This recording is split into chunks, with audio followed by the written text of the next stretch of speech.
This is the Matters of Influence podcast, creating awareness and alignment today to become your best self tomorrow. With your hosts, Debbie Frapp and Terrie Foster Nowland. Hey, we're back. Hello. Yes, Terrie, we are back. I know a lot of people have been asking us, y'all stop doing your podcast? Mm-hmm. Haven't seen anything in a while. And to be honest, we took a hiatus, and not that it was planned or scheduled. And sometimes life events happen that kind of cause you to pause. And in my case, it actually stopped me right in my tracks. And so I had a major medical event that happened in my world to me.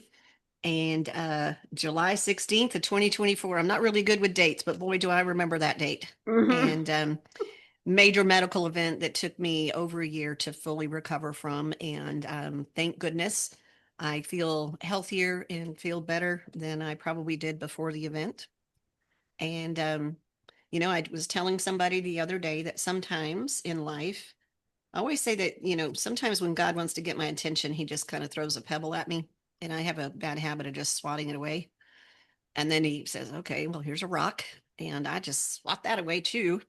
And then I get the brick upside the head. And let's just say that this event in my life was definitely a brick. And it caused me to pause. It caused me to stop, reevaluate really everything. And I hate it sometimes that it takes a major life event to kind of um, have us pay attention to something that maybe we weren't fully paying attention to. So, Mm-hmm. health is the one thing that you have that you can do something about.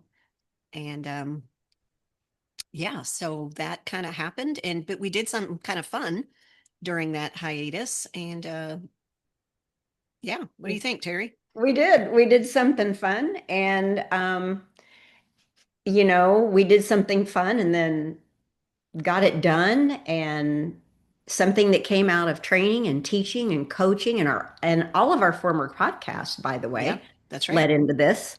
So it was like God just had it sitting there for us to go do, but we wrote a book. We did. But many of you already know that, but that was the story of how it came about. People say, "Why did you decide to write a book?" And even though we knew even some training that we went to Hmm. before Debbie's illness, we were being groomed for that. Yeah, We didn't really even know it yet. that's And right. so never take for granted any kind of training that you're in or any people that Hmm. you're around that may Hmm. add value to your life, Hmm. because it will trigger something in the next possibly few years. And Yeah. that's what happened. Yeah, That's what it happened. is. It is. So we wrote this book, and so today we just thought that to, I guess, welcome everybody back to our podcast, that Hmm. we would do a little deep dive into our book. And I want to start by kind of telling you guys, as Terrie mentioned, where it came from. And honestly, this was not a book out of theory or an idea. It was actually really very much more personal than that. This book came from trainings that we had attended, that we not just attended, but that we implemented, we experimented with, we took it on and tried it on, if you will. And it came from very personal journal entries, very personal events and life events that we had in our life. And we had written a workshop around the topic of self-leadership, and that workshop came from those same places. And so that's kind of where the book was born out of. And it's really our passion project. It's heart Hmm. work, if you want to know the truth. And Yeah. so we released it. We released our book. The title is Your Greatest Opponent, You. And we knew that that title was a little bit of a slap in the face, because it's super easy to want to say, nope, you're my opponent. And we knew that that would kind of get some attention, but it's what we felt, that we ourselves have been our greatest opponents.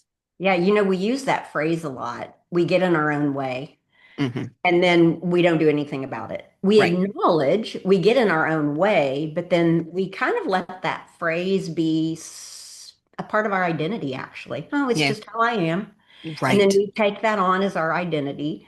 but then we don't do anything to change it. And Hmm. like Debbie said, even though this feels very direct, hey, your greatest opponent is you. That's right. I mean, let's get real. We wanted to shock everybody's system a little bit with real life experiences Yeah, that we've been through. that's right. John Maxwell at a recent event Debbie and I were at, and John's getting ready to come out with a new book about failure. Can't wait to see Cannot that. wait for that. And one of the things that he talks about is when you get to a certain point in your career and or your journey and or your life, whatever you want to say, you become a learner, but you also become a mentor so that Hmm. people can learn from you. And I think this That's right. book is filled with a passion project from both of us because if there's any one thing you can control, it is the chapters in this book. That's right. Like you That's right. can take on these chapters and you Yes. can choose Yes. which one you want to start at, and then you can go from there. We've created it like a workbook, Yeah. basically. Yeah. What you'll discover is we kind of want everyone to look in the mirror, if you choose to, Hmm. and say, wait a minute, am I the villain in my own story? Hmm. And I know there are some of you that are listening that understand the whole victim triangle and whether Yeah. you're a victim or a hero. Yeah. Are you the villain in your own story? Yeah. And I think this Yeah. workbook, for lack Hmm. of a better word, will help you mine through it. So that was part of Absolutely. our passion project. That's right. That's right. And we've both been villains of our own story. Yeah. So, oh, the truth is, Still today, maybe. yeah, no, it's just like that villain just keeps popping its head up every once in a while. But you know what's really the thing about that is that it's easy for us to say, well, it's because of this, it's because of my boss, it's because of a lack of money, it's because of a Mhm. lack of, the economy is horrible right now, and all of that is true. Mhm. Right? It is Yeah. really true. Now, what we don't want you to think is that this book is all about, you're the problem. It's a self-loathing kind of thing. Okay. Yeah. So we're not here to shame anybody to say, hey, you're the problem. It's really more coming from a place of heart and soul to say, hey, you have choice and you can be empowered. Yeah. I mean, it is, I know leaders, Debbie and I coach a lot of leaders and Yep, have for many, many years. And a lot of times people look behind them and think, where are the people that I'm supposed to be leading? that's right. And in essence, they haven't done the inner self work That's right. or maybe made just small adjustments to their leadership to understand why people aren't behind them or why Hmm. people aren't in front of them doing all these amazing things that they've led them to do. Yeah. It all Yeah. goes, why aren't they? And, this is tactical. Hmm. What Debbie just said, this is a tactical book. It is Yep. short, it's sweet, it's Hmm. tactical. We're going to talk a little bit at the end about different things. We've gotten feedback, Hmm. people who are reading it right now, Yep. utilizing it. But it's just a decision Hmm. to lead yourself in a particular area first, or areas, I'm going to say Hmm. area, boldly and authentically. Yes, And when you work on yourself, your authenticity will come out, your boldness will come out the way it should come out for you, absolutely. I right? mean, that is critical and crucial to leadership. Yeah. Before you can even lead your family, Hmm. your team, like people look at me, I've got two grown kids, right? And four grandkids. Let me tell you, I'm leading those grandkids. And I know you're leading your grandkids too, right? Which Yeah. is so much fun. So much fun. But it's, even if you're leading other people as a coach, we partner with people. So it's a different type of leadership where it's partnership, but or if you're leading a company, you have got to be able to look in the mirror and say, why aren't people behind me? Yeah. Why aren't people outgrowing me that I've been coaching, right? Mhm. That's a joy, by the way. Yeah. So what we're going to do Yeah. today is we're just going to break down a couple of the specific plays from our playbook Hmm. that I hope will help those that are listening stop the self-sabotage and start leading yourself. Hmm. So Okay. let's take a look at play number one, becoming fierce. I feel like this whole section is Debbie's section. She gets credit for her work in fierce conversations all the time. So she is critically the expert on that. So becoming fierce is play number one. So Mhm. I love that we've broken it down into plays or Mhm. into quarters or into games because Yeah. it creates the sport event around it. So it's becoming fierce. And when people hear fierce, they create a story around what that word means. There's some type of Mhm. context everybody has around the word fierce. Yes. I think I could have told you many, many years ago, fierce meant powerful and Mhm. maybe a little bit of overbearing, Mhm. or like Mhm. I didn't have the correct story in my head about fierce when it does not mean you're a tiger or an aggressive negotiator. No. That is No. not what fierce means. No. Um, it's not flipping tables. In fact, we just talked about this last night in our local life group about how Jesus flipped tables, and people were going around the room going, "Do I flip tables?" And it was just a funny reflection of what that looked like, right? Yeah. So Yeah. fierce doesn't mean angry or Mm-mm. anger, Mm-mm. and it doesn't No. necessarily mean aggressive. No. So Debbie, No. you give the context on I it? think the context, so just to give, what is context? Context is made up of our opinions, our beliefs, and our attitude that we hold on so tightly that it becomes our Mhm. truth. Yeah. Okay. The context of fierce isn't about like how loud I can be. So it's not about volume. It's not about I'm going to be dominant. You could be powerful, but it's really about being unshakable. Yeah. It's about being unshakable in the face of setbacks, in the face of obstacles. Um, even, I think it's being unshakable of, you mentioned John Maxwell earlier about, there's this phase of learning and mentorship, and I'm not done learning. Yeah. It's like I've got a new project that I'm just going to like, okay, I'm going to go learn how to do this. And it may not be anything, important or specific, but it's like, I'm going to go learn to do something else. And we're And learning from older and younger we are. Oh leaders my out there. gosh, is that not the truth? Yeah, It because is. the way that our millennials see the Mhm. world is so different and we're learning and we're open for that. So Yeah. it's really not like so this context of fierce is like being unshakable. In other words, even doing the things that scare the heck out of you. Mhm. So it's not like this attacking tiger, but it's more like I'm going to be this mountain that doesn't move during the storm. Yeah. It's quiet, it's resilient. We got the pleasure of seeing Jay Shetty. It's the first time I'd seen him live Yeah. at a conference that we were just at. And, the one thing that I noticed, and I think I shared this with you, Terrie, it's like his content, it wasn't as powerful as the presence and the way that he is. Exactly. He is that silent intensity, congruent, authentic person. And you could feel that. And that's what this is about. It's about being that in the face of a storm. It's that inner power. Like you carry Mm, this inner power. You don't have to yell, scream, or jump. nope, You nope, don't have to point. nope. You don't need a sign. That's right. It's this weird energy, inner power that just comes out. Even if the message has been the same literally for Hmm. many, many years, it was heard a different way and it Yeah, reached different generations. it sure did. He Yeah, was fierce in that he delivery. And he it was really just was. that's Just a great example, a actually. presence of fierce. Yeah, Yeah. absolutely. Now how do you get to fierce? Well, Mm, number one, you hear stories like this. You yeah. go watch people like Jay Shetty and go, Hmm.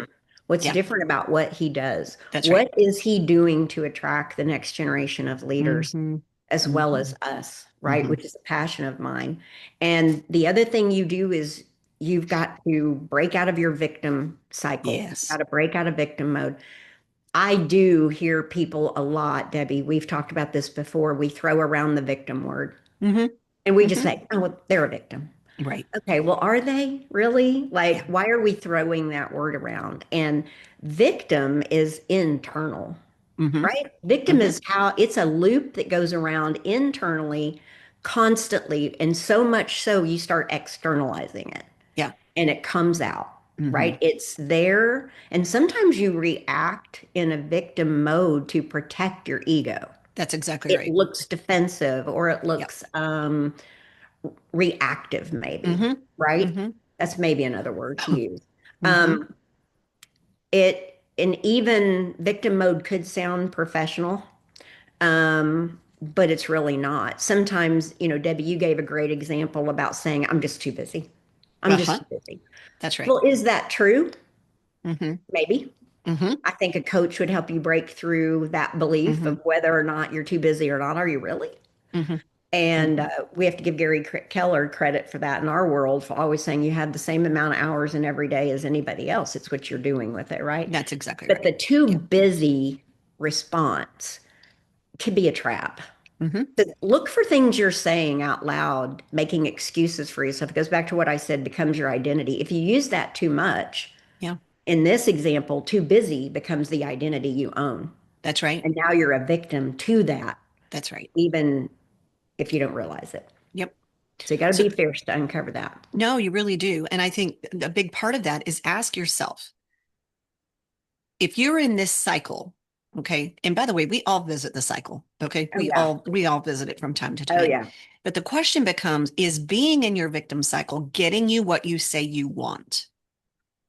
Mm. And if the answer is no, then you got to break out of it. Mhm. I don't know. It's like I think we've been a little conditioned to this cycle. Yeah. And we talk about this in the book, but just to give you a highlight, I want you to take yourself back to when you were in maybe elementary or junior high school, okay? And you had to sit in a seat, and you had to really get permission to do anything. If Oh, you yeah. needed to go to the bathroom, you had to raise your hand. If you had an answer to give, you had to raise your hand. We got conditioned to constantly wait for permission. Hmm. That's not necessarily where Fierce was living, though. Hmm. Being fierce. Now, today, we still have that pattern. A lot of people still have the pattern. You're not in the classroom anymore, people. You're not in the classroom. Stop asking for permission to be you and accept the fact that life is messy. Being on the playing field is messy, right? Hmm. And Hmm. yet, that's where growth is. That's where your growth is. It's not sitting around waiting for permission. Yeah. All right. So that's fierce. Yep. We'll grab one more before we leave, one more play, right? So I want you all to think about a compass. Mm. Now, if you're in your car, you have a GPS, right? Yep. Or if you're walking, you have a GPS and you Mhm. look to see where something is. You drop pins now. Like we do everything that has to You be. figured that out last I week. I was figured so that proud out. of you. Not Yeah. that I haven't been taught by my son many times, I just forget. But Yep. at the end of the day, we all have some type of compass to get us somewhere. If you're an athlete and you're out on the playing field, Hmm. there's a compass or a play or something that instructs you where to go and what to do, right? That's right. So we need a compass. And the main compass that we talk about in our book is values. Yes. And sometimes you'll hear people say, well, what are your values? Or what is your company's values? Or Hmm. I think that term can get thrown around a lot. But values are so, so important They are. because we tend to not know our values, and our values are what we filter every decision through, relationship wise, business settings, Yep. anything we make decisions on in our money, it should run through our filter of our values, Absolutely. whatever those are. Like if Yep. I say my values are legacy, respect, and collaboration, those are the things I'm going to run Hmm. all of my decisions through. Or sometimes, just like in coaching, Debbie, right? We know there's something going on, and typically it's a violation of that Hmm. person. Something's happened, and Hmm. there's a violation of that. So it's a Absolutely right. filter. It's Yes. a filter and a compass. The Absolutely. values are. Absolutely. Here's the thing. If you don't define your values and really know your values, other people, your company, your environment, I'll define them for you. That's And by right. the way, you'll feel miserable. You may Hmm. even be successful, but you'll be miserable because what's happening is that you're basing decisions on what you think other people should do or what you think looks good on social media rather Mhm. than what is driving you internally. Mhm. I want you, people listening to this, I want you to ask yourself a question. Has there ever been a job that you were in that you may have even been good at, but you felt miserable doing it? Mhm. And if you can answer yes to that, I would almost guarantee that the reason is because you were out of alignment with with your values. And Mhm. that's why you may have been good at it, but you didn't feel fulfilled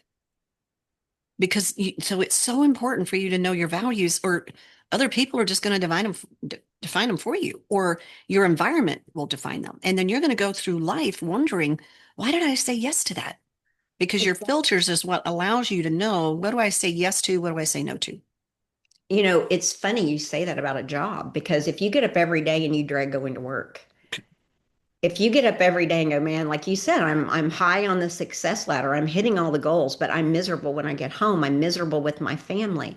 Yeah. First thing you must do is do what Debbie just said. Hmm. Period in the statement. You can be the best at something and be the most miserable at the same time. That's right. And, we also talk about when it comes to values, we talk about having no filter. There are people with no filter, Yeah. right? Yeah. Um, if you know your values, it allows you to say no to things. That's right. It even allows you to step away from a job that you went to college for because you knew that job would make you the most money, Uh-huh. which may not be a value of yours. There may be That's right. something other than money that is a value Hmm. for. But if you Hmm. think about especially our generation, we went to school, we went to college, we got a degree, we made Uh-huh. money. That's what Yep. we were taught to do. Whether we were That's right. happy or not, it didn't matter. That's right. We were the work hard generation. Yeah. Happiness was not an option. No. And you probably could look back through our generation and see all of the people that never ran their job through their filter system or even Hmm. knew to. I didn't know Sure. to. I No, just didn't talk no. about that. That's exactly Um, right. now Yeah. you know. Now you have Hmm. awareness to know. They may not have stayed in their job and gotten miserable and maybe suffered a divorce or suffered Hmm. other family relationships, That's or right. there's no telling what could have happened differently if they'd have Hmm. been working in their values through their job. Absolutely. Absolutely.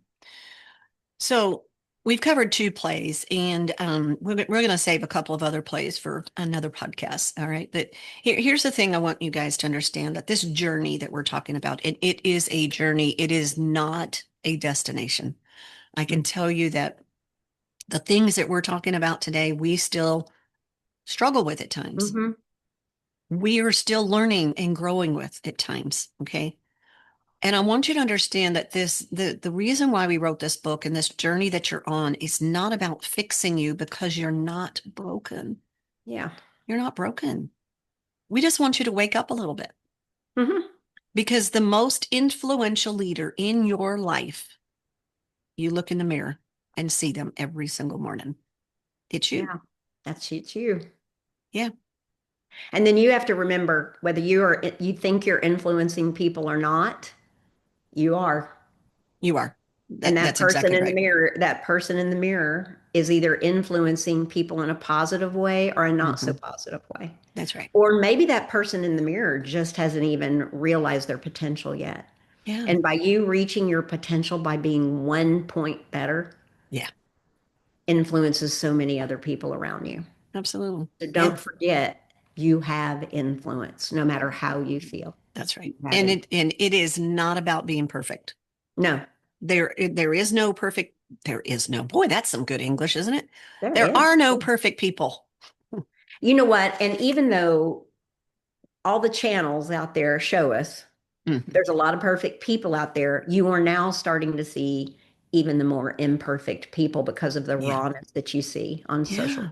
That's right. And Being it's okay authentic. Yep. being authentic. Yeah. What we need is more authentic people, Yeah, not more perfect people. that's exactly right. Yeah. So, Cool. Debbie, let's just give a couple of ways people are using the book, right? The Yeah. book has been launched, it's being sold on Amazon through our website. We would encourage you to do that. Yep. Um, but let's talk about some ways that people are using the book Yeah. right now. Yeah.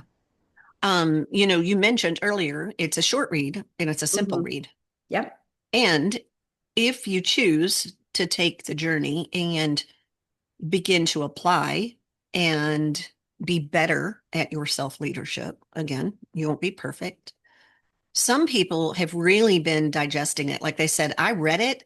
I read 2 pages and then I had to pause. And then they gave me a call and said, I need you to coach me around this. So in some ways, the book is being used to say, wow, okay, I need to actually do this. So it's not about a book about reading for reading's sake. It's really a book, if you choose to, it's a book to really create change in your life. Yeah.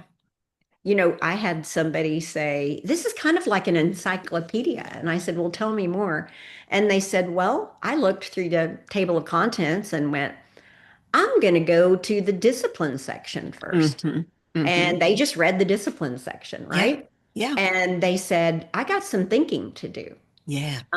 We've had people say, when are you going to teach this? We've had Right. people say, Yes. I've had people message me that I never dreamed had the book that were Mm-hmm. like, if I would have had this in my 30s, it Yeah. would have changed my life. Yeah. Yeah. Absolutely. Right. And that was from a senator.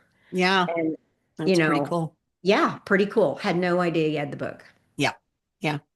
Well, we've got some other things that we're in because we've been asked, can you teach this? We're going to be launching a book club Mhm. in which we will do a series and help you navigate through the book. So we'll be your guides, I guess you could say, through the book and the journey. And, for those that want to just pick a chapter, we actually have a self-assessment in the book. Mhm. And it's in between the content of the book and then the playbook plays in the back. And, take the assessment and give yourself a rating. And maybe that will help you identify, where do I need to start? So the book is not necessarily something you have to read from the page 1 all the way to the end. Yeah. You can select an area like, I've got some pain points here, and Mhm. let me dive in there. And so we're honored, frankly humbled Yeah. that people are responding the way they are to reading the book. We had a girl that we ran into last week, and she had her book, and she's like, "Oh my gosh, I keep highlighting all of this stuff," and so it's encouraging. It really is, in that we just trusted that this was something that we needed to do, and it's really humbling, and it's an honor that people are taking it and really getting value from it. Yeah, it is. So thank you all very much that have done Yep. it. And Debbie, where can they get the book? Go to Amazon. It's the only place it's available right now. So go to Amazon, and it is Your Greatest Opponent, You. You can find it there. And also, if you want to go to mattersofinfluence.com, and when you go there, there is a section on our book there. It'll probably pop up at the very beginning, and that Mhm. will connect you to the link as well. I'll make sure as we post this podcast in the description and in the notes that we'll put a link to the book there. And again, we want to invite you on the journey that we've been on, because I know as a result of that, my life is way richer than I ever would have thought possible. Absolutely. We learned from writing it. We did. We So, absolutely did. So. okay. All right. Well, thank you for joining us, and we will see you next time.